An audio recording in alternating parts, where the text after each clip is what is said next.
and put this quote into the speech without realizing what the quote is actually about. A more disturbing possibility is that an informed Muslim wrote that speech for Biden and that it was a coded message to other informed Muslims.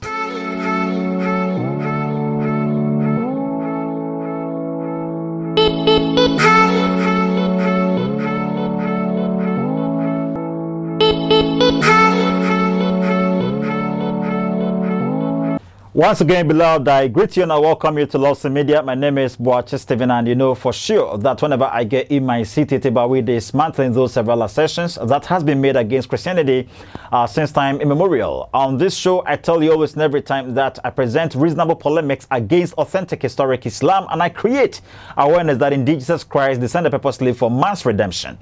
Well, I'm actually going to react on a program that went on by David Wood. He was reacting on a speech that was said by Joe Biden, the current American president. I'll be get to him. He says that he accidentally called for jihad.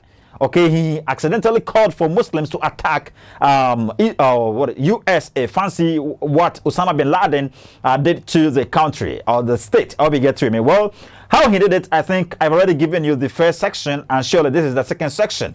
So according to David Wood, an informed Muslim will know for sure that what Joe Biden actually stipulated is a coded thing. And I've ever told you about a code and all that. So an informed Muslim will know that, okay, if this can be possible, then we have to attack the state or we have to attack the country or community.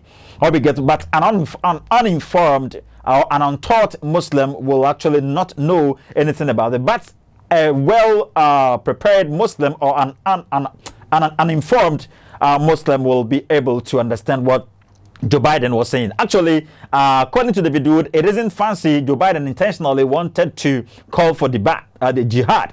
Jihad is simply the holy war in Islam. Okay, they call it a holy war. Fancy what you hear about Boko Haram and Al-Shabaab, Taliban, Al-Qaeda, and all that. Hope you get with me.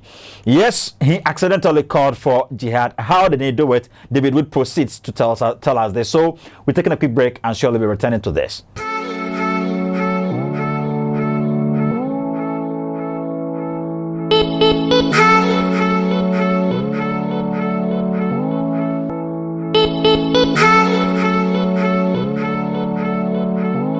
You're welcome back, beloved. May God bless you. And I will have to recommend Skin Code Cosmetics for you because it's a good. They have good products. If you would want to militate against or wage a war against these dark spots in your skin and those epidemic diseases in your skin, these stretch marks in your skin and all that. Surely, if you have pimples or you have any rashes in your skin and you are not comfortable with them, seriously, Skin Code Cosmetics has come for you. You see the number that is emerging on your screen.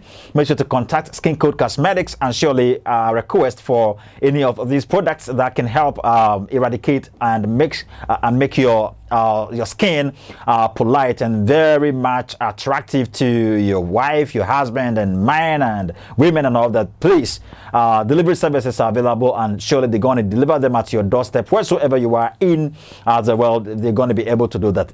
Contact the number that is emerging on your screen. Quickly, shall we go to David Wood as he reacts on Joe Biden's speech? And put this quote into the speech without realizing what the quote is actually about. A more disturbing possibility is that an informed Muslim wrote that speech for Biden and that it was a coded message to other informed Muslims. The message would be something like, "This guy will say whatever we tell him to say. To prove it, we'll have him call for jihad against his own country. Vote for him because he's ours now." For those of you who are cheering because I just criticized Joe Biden and raised a disturbing possibility about why he accidentally called for jihad against America, and for those of you who are freaking out because I just criticized Joe Biden and raised a disturbing possibility about why he accidentally called for jihad against America, let me say, this is not about Republican versus Democrat. George W. Bush said some of the dumbest things ever about Islam. This isn't about party. This is about stupid and dangerous. Beloved, you see, that's exactly what I was saying. You see, Islam actually has an agenda, okay? I've always been telling you that Islam categorizes or places the world into two categories. Okay, they put the world into two categories. They share the world into two, and they call some part of the world Dar al-Harb and also Dar al-Islam. And whenever you hear a Muslim saying Dar al-Harb, they're talking about the house of war. Okay, the place of ignorance, the house of ignorance, the places in our world where Islam isn't dominated. Okay, the countries or the areas that are not having or that are not with Islamic dominance, these places are termed or categorized under the houses of war. And they have to fight, or they have to do everything possible to snatch that kind of area. So this time round, they did not come by the sword. Okay, they do not exchange swords with you, but they do it in more strategical way. They've created some method and all that.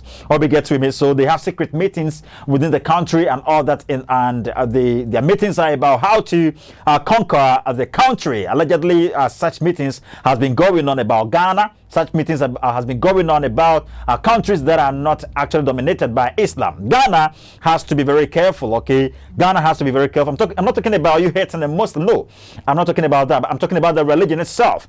Do you understand? The religion itself doesn't allow religion and state. Okay, the state being on its own and the religion being on its own. But rather, the state has to belong to the religion, and thus they're going to control the state with the Quran, okay, the Islamic law.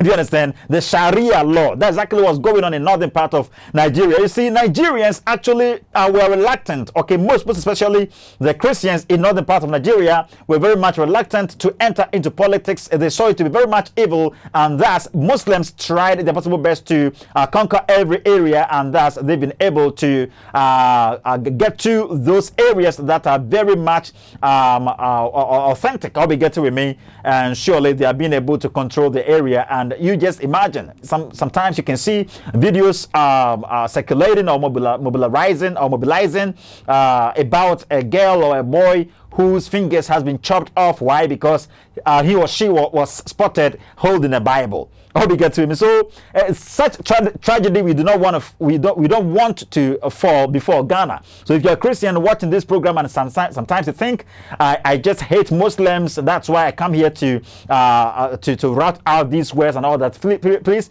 you are mistaken, and you don't know you don't know your religion very well, and you don't know the history of Islam. That's why you're doing that. And if it happens that way, I know for sure you actually going to tell me, Brother Stephen, you said it. Yes, it befell Egypt, and surely Egypt is in great trauma. I'll be getting with me, and you can talk of those countries, Middle East and all that, the areas the Bible mentions that were at the beginning of Christianity, you see, physically on earth. You can talk of Jerusalem, you can talk of Palestine, okay, Palestine, Jerusalem. When the Jews were taken into captivity, the country, or the name of the country as Jerusalem, was actually recalled, was actually later called Palestine.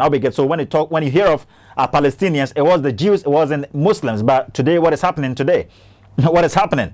Why are Hamas claiming the land of the Israelites? How big though the Israelites you hear about right now aren't the actual historical Israelites the Bible speaks of. How big to me? Without the Balfour Declaration, I think in 1947, there wouldn't have been the hearing about any Israelites in existence. How big to me? Well, we are ending it up here, but I would love for you to know that indeed Islam has an agenda, okay? And the places that has been conquered by Muslim are termed as the Dar al-Islam, the area that belongs to Muslims, and the area where the Islamic law has been passed, and surely that's exactly what's controlling the country, and the privileges Muslims are supposed to gain or attain or secure within these areas. Seriously, Christians are not with the same privileges. You can ask people in Qatar, you can ask people in any of the countries within Middle East, you can ask people in you heard of Ephesus, Damascus and all that, Egypt and all that. You can ask Christians within these colonies, these areas, and they will tell you their sad story. They are not being able to publicize their faith outside there. If that's exactly what you want before Ghana, fine. And if you would want to fold your arms as a Christian and you will never support this agenda or this program, seriously, it's up to you. Make sure to tag all Islamic channels so everybody can get wind of what actually is going on underground. May God bless you. We're meeting up here once again some other time. Bye-bye.